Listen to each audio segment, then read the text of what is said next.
So they can pick and choose how they do want to set it up at the start. And I mean, sort of, what reason is there for VP going for the carrier pattern? Like, what is it, do you think, that in their mind this hero is going to be able to achieve that, you know, they're sort of seeing an opportunity with compared to a majority of teams who wouldn't run this hero in the carrier position? I mean, hey, most wouldn't run this hero at all. I honestly am not too certain. I think it's just something that might be coming up in the CIS region because I've been seeing this hero get picked up a lot from these players. I've been seeing it mid. You know, Iceberg played it a couple times too. Sure. I'm just seeing it on the rise. Maybe I think they just like it. I think they just think it's good. Maybe it works well with Coddle. One problem with Abaddon can be that you're immobile. You have Coddle to bring you around, so you can actually move around and park yourself in different places. I don't know. I'm curious about it. I'm wondering if it's going to work. I think they could lose this game if they start to play slow at all, if they start to make too many mistakes, because you see Morphling Shaker on the other side, you see Doom, Viper, like, there's some crazy scaling on the side of NoTechies. I mean, and as sort of as Cap was talking about, you know, the fact that there is that way of playing around the Abaddon, if they're able to sort of combo the Hex from the Lion with the break at the Viper, that they can make sure that that ult is essentially redundant. Do you think in the reality of a Dota 2 game, we're going to see that play out, or do you think it's going to be very hard for NoTechies to get Nightfall in that position? I think it'll be pretty hard for NoTechies to get it until they get to the point where they have Blink Daggers, which I think that's going to start coming around like the 15, 20-minute mark, something like that. But I think VP, they want to be way ahead at that point. They want to already be like knocking on tier 2s, maybe even having like a Roche advantage, something like that. They want to be really dictating the pace, and they don't want to give the opportunities to NoTechies to get that. Because if they do, then obviously, yeah, you know, they're going to get these Blink, Hexes, Fingers, just full CC the Abaddon. But yeah, I don't think VP is looking to play that type of point. And I think that's why they finished up the draft with the Puck.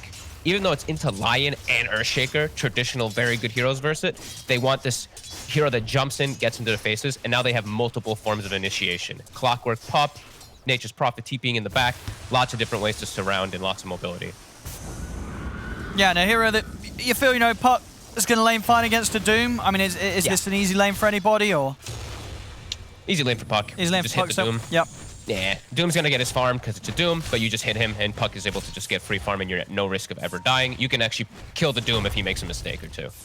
Strive harder. Yeah, we're seeing at the moment in that mid lane matchup, a few more denies out from the Puck so far.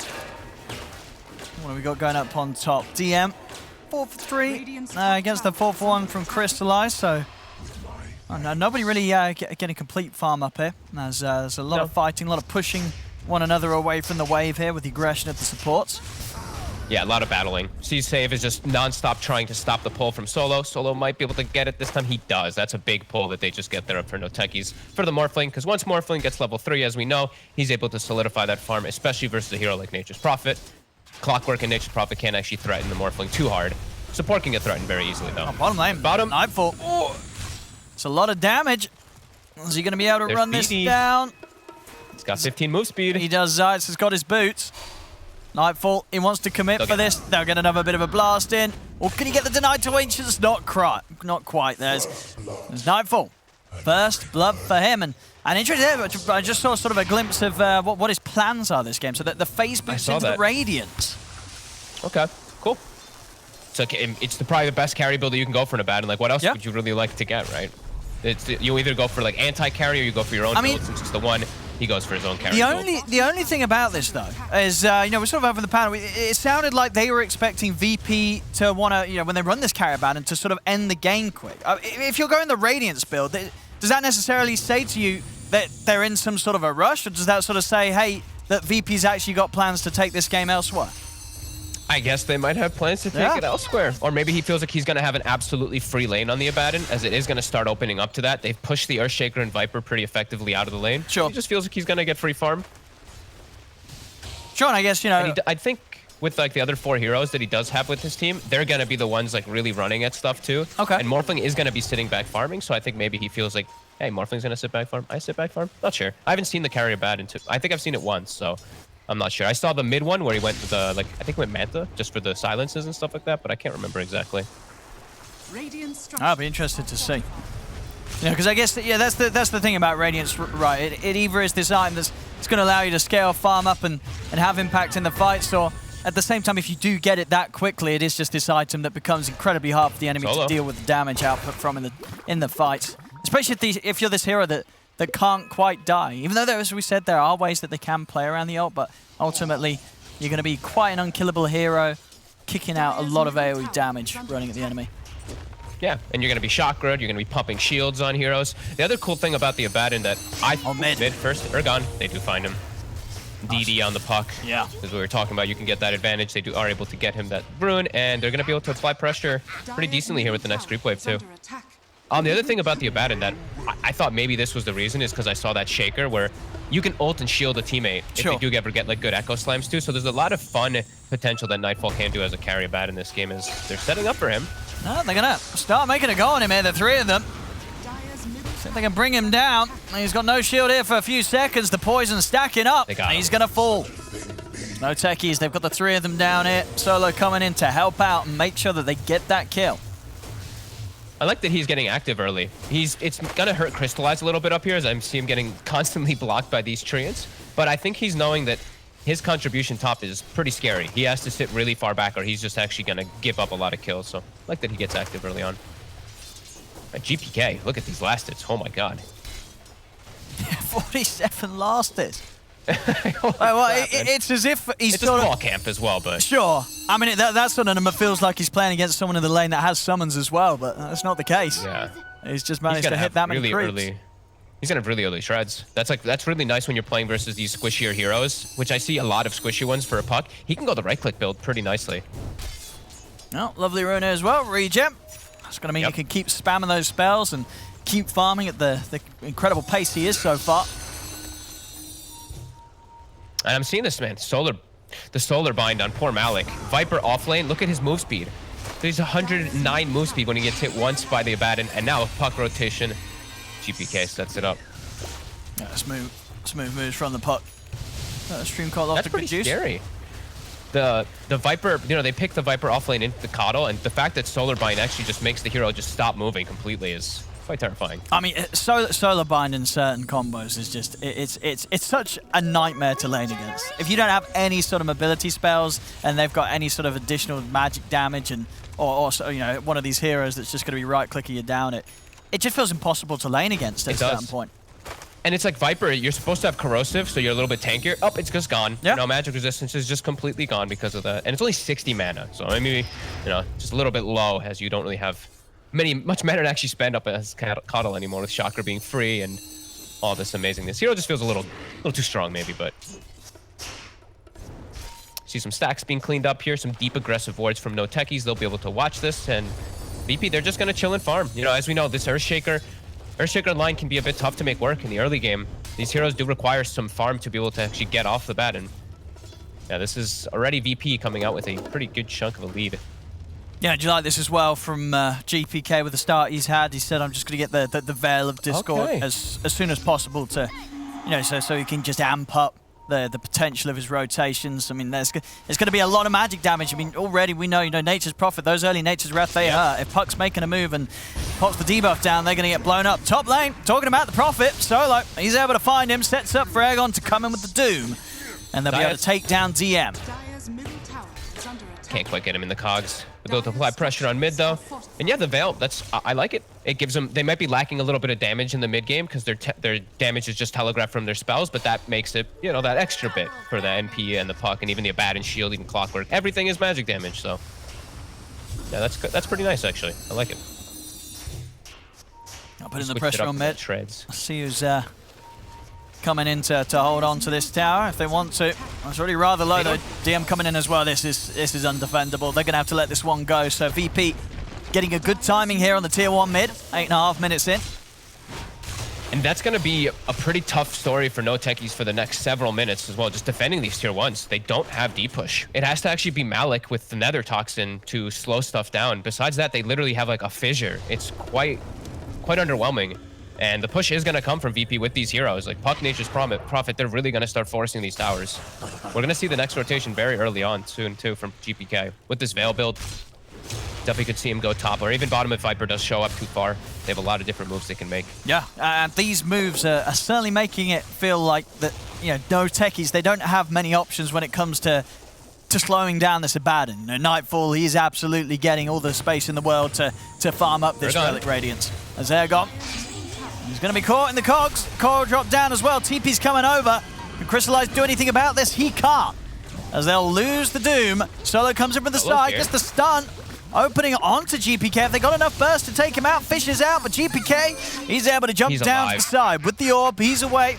Not enough damage between the three of them, and down bottom, Nightfall and DM will also manage to kill off Malik. Things are starting to crumble pretty quickly already. We're seeing just the mobility. VP, they're just making moves on so many different fronts, and Panel talked about it. A very immobile draft on the side of NoTechies is already starting to get punished from that. Both supports have to be there to try to help the Morphling, to try to get a kill, and they still can't. They don't have the damage between the three of them, and they get the kill bottom, and they're pressuring tower. All these moves from VP are starting to just overwhelm NoTechies. Oh, we saw there quite a nice little number. 100 last hits on GPK as he reached the 10-minute mark. I don't think we see many heroes hit that sort of number at 10 minutes nowadays. No, and what he had, he stacked his own small camp, I saw. Coddle stacked his medium camp, and he stacked one of his own medium camps. And besides that, I think it was just him actually just farming the lane. So that's very impressive. No, it's not. As top solo, he shows his face. This mobility that we're talking about, just quick moves around the map from VP. Oh, easy kill. Yeah, you can feel it. It's just getting a little too much, it feels, for NoTechies here. They might 5k lead. I will. They do manage to get Nightfall bottom. I mean, they have to. They've got to slow him down. So many things are getting out of hand. They can't allow this Abaddon to get a good timing on the Radiance. But Owen, that was Echo Slam, Doom, and Viper Strike. And they can't even transition into a tower push because Coddle just goes bottom. He'll blast it once or twice, and that's going to stop the push completely. They're at least having Crystallize hit mid, but... And they're bringing in GPK. Oh, they had to use so much. He's got the core ready to go. He's ready to fight. He's jumping in onto Airgon. Can't quite burst the Doom down. They'll settle for Zayats instead. And save. He might actually go down here. He will. We'll see though. Alec himself. Have they got anything to stop this? They don't. Okay. But as you say, tower defended. They lose 1 for 1. But just limiting the opportunities for NoTechies to get any sort of objective in this early game. They didn't even touch the tower. Like, the tower took 49 damage with that aggressive move they made with 3 ultis. That is extremely concerning, as they don't really have good tower pressure on their team at all. It's the Morphling who wants to hit them, and Morphling needs a lot of time in this game. Their whole lineup really feels like it does. So it's quite greedy. VP really taking advantage of that. Now, looks to be able to pretty much get another tower. We'll see Solo and Malik coming with the defense. But now they see Malik bottom. They can like pick and choose anything they want now. They're like, all right, Viper ported down bottom. He can't go anywhere for 30 seconds. He's extremely immobile, and they have the most mobile heroes. Coddle able to recall people, and PTPs, Puck running around. Look, they smoke and run directly top because they know the heroes that are set up bottom can't make it up top. So they're going to outnumber them here. And it's going to be Ergon. He's spotted. Safe. And he's looking pretty dead. He's got the setup. And he just melts to this sort of magic burst at this stage with the amp up. And look at VP. It's 5 heroes, all in the enemy jungle instantly. NoTechies can't react to that. And yeah, the magic damage amp up, the Veil plus even the Solar Bind, it's making a hero even like Doom look quite squishy. And Nightfall just 1k away from having that completed Radiance. Seeing there, new record on the bot's timing for GPK. No surprises. Seeing how well he's playing his game so far, he's so rich. I mean, it's almost as if the net worth that he has is what you'd expect from the Doom. If the Doom was having a really good game, you know, you were used to sort of seeing these Dooms come out of mid with insane farm, but it's GPK doing it this game on the puck. Yeah, GPK is a beast. He has literally over 10 CS a minute, which is insane. Like, you don't get those numbers when you're not playing like a Battle Fury carry or something like that. It's GPK mid. They see Ergon again. Coil's ready if he needs it. They're actually tanking up through it for now. And they've got the backup. Solo trying to get the catch on a GPK, but he's out. And he's away. They'll keep Ergon safe, but they won't get a catch onto any of VP. NoTechies was ready for that one too. They actually had the heroes right behind him, and Ergon, he'll be able to stand away. Now they're going to smoke. Since that Coil is down, Wrath is down, and Hookshot's down, they have their Doom available. Can they catch the big target? Can they find Nightfall? We'll see what they can do it. Opening up, and with the Hex, dropping down the Doom. Have they got any break? Yes, they have. The break's down, and trying to burst him. They'll get him. Slams out, they'll get the kills, and now they'll see if they can get GPK as well. DM starting to clean up a bit in response, though. He's taken down the 2 of them. GPK trying to jump over towards Airgon, not going to be able to quite find him, and he's ticking down low. The urn. Still alive? It's not enough to kill him. GPK will live. But a solid fight there from NoTechies. Getting the Doom down and leading into that position where, with the Abaddon broken, no chance for the ult to automatically go off. Yeah, they're having to commit every single ult on him, really, though. Again, it echoed the Doom, the Viper Strike, everything, but it was with the Viper coming in and finally getting that break off we see. Very nicely done. Yeah, just in time. Solo able to hold the finger, also sets it off onto the clock, make sure that they've got the burst to take down the two of them. Yeah, maybe DM making the tree into there was a little a little counterproductive for his teammates as he caused the Echo to do quite a bit more damage. But not too bad, because the thing is still, the location of the fight for NoTechies is not a great spot. It's in their jungle. They're not able to push out the lanes into a good spot to actually hit a tower. So it's just a fight where they get like a decent kind of trade thing. Where I don't think VP minds this at all still. Where they do have Radiance, I believe, coming out on the courier now. So they're going to keep kicking up the pace, keep looking for these smoke plays. GPK has a Blink Dagger now too, so he can get into the back lines easier onto the puck and onto the line and Earthshaker, which will prove problematic for NoTechies. Radiant's bottom tower is under attack. Crystallize. Able to get some space down here. We'll be able to clean up a tier 1 tower for NoTechies. He needs this Manta so badly, it feels, to fight, though. Into the double silences, the Orchid and the puck now. Feels like it's going to be really difficult for him to actually battle if his team doesn't get good initiations like they did last time. Like, if his team, the line and the Earthshaker, can somehow find avenues to get those initiations, then the Morphling can show up to fights. But pre-Blink Dagger, these situations are just very unlikely for NoTechies. At least they almost have it. Zayas is about 200 away. And he's actually farming down here? Oh my, there's no way he lives here. This is a risky place. Yeah, they're dropping the coil down onto him. He's 30 short. He is going to get knocked back about another 100 there from his Blink Dagger. I mean, I guess he just felt he was so close. He was like, I'm going to get it. But the reality was that he was basically a creep short of the gold. If he didn't miss that first creep with his Enchant Totem, he would have did he miss one of the CS? Oh, there you go. One of them when I first saw him there. If he'd got them all, he would have had it. Solo, he's trying to find these wards. I keep seeing him placing these sentries, but the wards are placed in pretty clever positions. This one deep in the enemy side. Save, using that ward to his advantage, trying to find a wrap on Ergon. He's gonna find the angle. Nice one, straight through the creep wave onto Ergon. And Ergon, is he able to get away? He's not. They've got the silence out to the side. We're gonna have the slam dropped onto kind of nothing. And at a point where he was just about to get the blink, and now he's dead again. He stepped back more gold. Zayat's game, as you said, was so important at this point. There was the real opportunity to come back in with a solid hit. He's just died twice. Blink Dagger being postponed the 2 times. And he's also without an echo, even if he does get it, for the next 2 minutes. Oh, that's brutal. And they even used the finger. They tried to just, like, assassinate the Coddle, but Kingslayer wasn't even close to dying. Now bottom Crystallize. He doesn't have the Manta still. Do they have enough silence for him? No.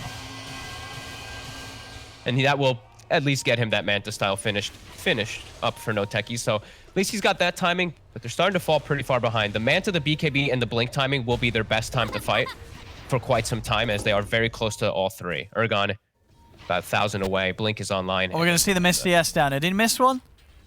He got what? He got that one. He got the range. He got that one. And he needed that one. Oh. But he couldn't. I mean, it's... I mean, mate, if he had that one, he would have had it. He would have had the... It's too tough. He started getting gone on. He got scared. But now, you're right. Like, Blink Dagger's up, but no Echo, no Finger. They've got Doom available, so they're looking for something. But this is before Ergon has BKB as well. So the initiation's still not super easy for them by any means. He can just get silenced and chain controlled from these VP heroes.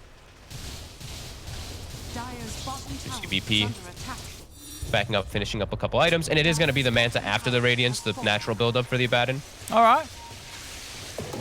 Just to get those silence procs, and also just Radiance with illusions is going to be great. Especially versus those Blink Dagger heroes. You could just run them into the back lines. No, it's interesting to see that approach still, I guess, on some of these Radiance heroes. It's one of those things, right, where when Radiance did initially get nerfed on illusions, that I feel like that when it happened, people were like, well, that's not ever going to be good again. But what sort of brought it back? Is it just the fact that it still does something and something's it's a double good enough? It's a double benefit for Abaddon because he can proc his curse. You know, you get the two swings from your illusions and you just insta-silence someone. Like it's quite nice. And just the chase potential with the right clicker. An actual right-clicking Abaddon. Like he's level 15 now. It's important to point out. He has the talent. Look at his damage. His right clicks are actually extremely significant if he's able to stick on targets. 263 damage on this Abaddon. Yeah, that makes sense. Yeah, I imagine that's what he's going to be using it for the most, right? Just in the fights to quickly lock down a target.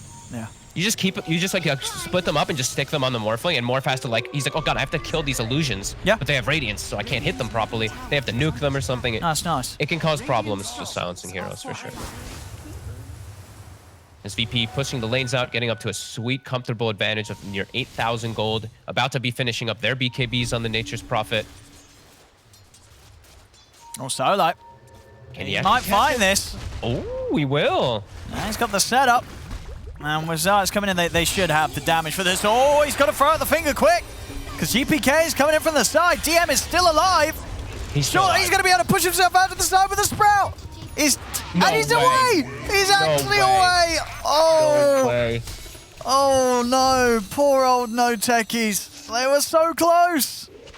GPK just comes out and saves his buddy. Oh, my God. And the Sprout push out. All right. VP on fire today. 14 to 6. Look at that.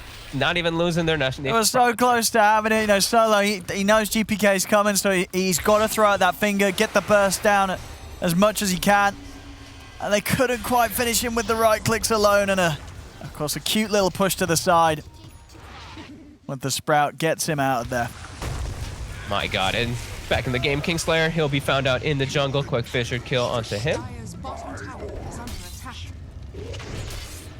And eyes on Crystallized really to be able to carry this game. So Earthshaker, Morphling, still going to be an element that might actually hit its timing at a decent point. He's halfway to that. Yeah, and it is going to be that heavy big bit of punch that you need against the carrier Abaddon in that sort of small window that if you do find him as a team, hexed and broken, if you can get in with that punch, you know, physical burst from the Morph and the hard-hitting finger of the Lion, they've got a significant amount of damage that they can unleash in that window.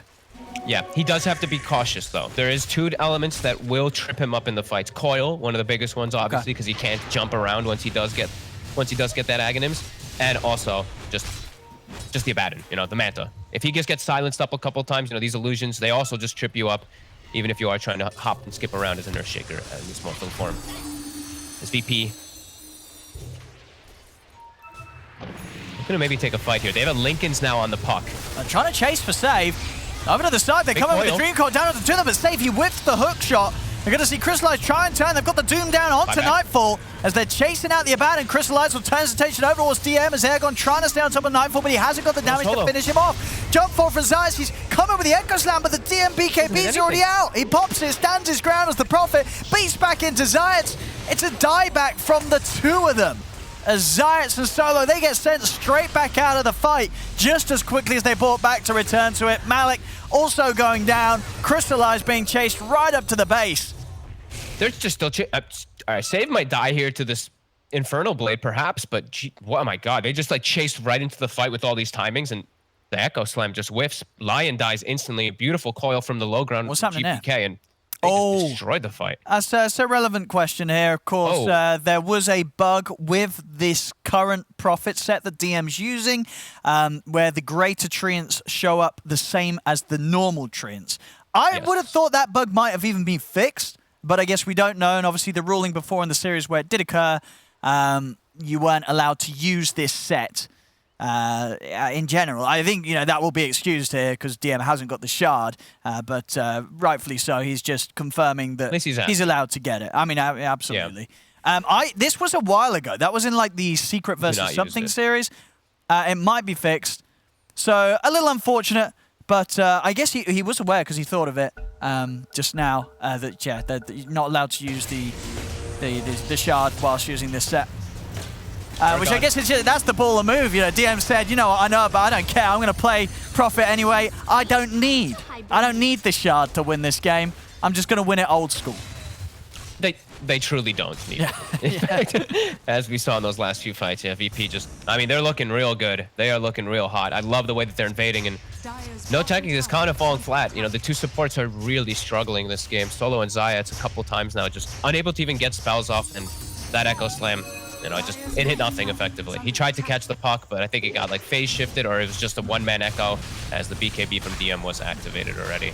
And now Roche, and a clear avenue for success for VP. It's looking quite impossible for NoTechies. They've got all this itemization on VP, just so much gold on everybody.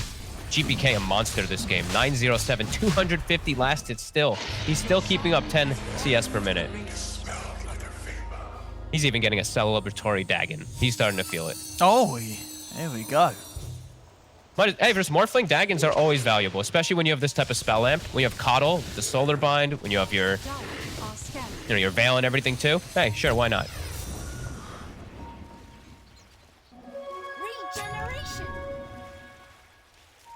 No, sorry, did you mention this as well from Nightfall getting the Echo Saber? Oh no, I didn't. I like this because this is, you know, you do the maths right. 1 hit from each of the illusions, 2 hits from you. What does that make, Fogged? That's pretty nice. That is a proc. It makes 4 hits. That's instant, as quick as instant as you can get. You know, this is going to allow you to Manta instantly procced on the 4 hits there. So some nice maths here from Nightfall. Checks out. And some nice new sound effects. I think is that the new Curse of Avernus sound? Wait, there's a new sound? You just went. I don't know what the hell that was. Oh, okay. Now that was the sound of loads of hits coming in, you know. Okay. All right, people are just dying now. It's getting a little messy. Caught. It's getting a little messy. All the side lanes are being pushed in. They're trying desperately to find anything because they can't take fights. They know that they just have no hope of. But here we go. Fight. They have the Ags on the Morph. Here we go. Shaker. Let's see what they can do with level this. 2 totem. Crystallize has been playing a clean game. You know, he's 0-0-1. He's been playing it solid. He's not dying. That's true. How many points do we have in the enchant totem? It's only 2 points in it. Okay. It's pretty underleveled. Okay. And he's not quite level 18 on Morph either, so it's not permanent uptime either.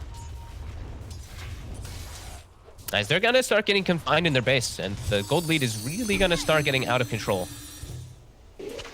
Honestly, there might even be clutch opportunities in this fight anyway, whilst the enchant totem's not quite there to just have a secondary Hex or Nether Toxin right to try and kill Nightfall. Maybe. They're just gonna need some big disaster from VP, really. Like, VP has to throw these fights super hard. Because even with like Linken's, like, I don't even know how they get the right Doom targets now. It's like Nightfall with this Aegis is just gonna park himself in the front and the rest is just gonna sit back. There we go. Taking out those towers nice and quickly here. Tier 3 getting very low. It's gone. They're trying to stop him solo, taking a... Woo! Oh my god, he was almost dead. Nature's Wrath and a Dagon has to walk it back to base. They'll show some respect, though. Oh, the reaction that does come out, they'll back up. Keep this farm going, get themselves just so many items. DM close to AC. Like, everyone's just picking up their next item, too, off of this push. And NoTechies, they're not really getting much else on the map. You know, Urgon, he has his Blink, he has his Bleed KB, he has the War Stomp, but he is so fragile after all these deaths. 2, 5, and 4 on the mid-doom this game. As VP, look at this. They even see Urgon top for a second, just immediately looking for the setup. Can they? Ooh, that was close. That was very close. That must have been the millisecond after he was out there. VP are killers. You know, this is just a very bloodthirsty VP this, well, my morning, I guess, and their afternoon. Oh, I think they're bloodthirsty killers whenever, you know. Yeah. Oh, here we go.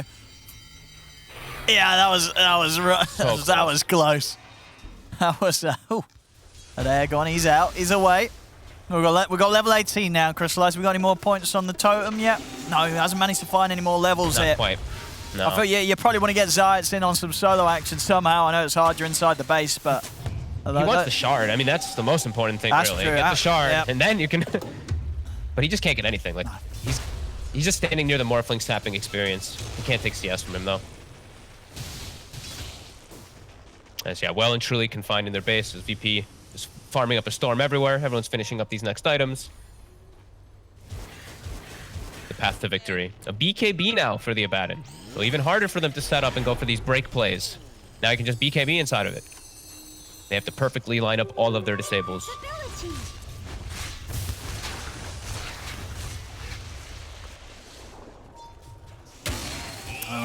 Let's see. Yeah.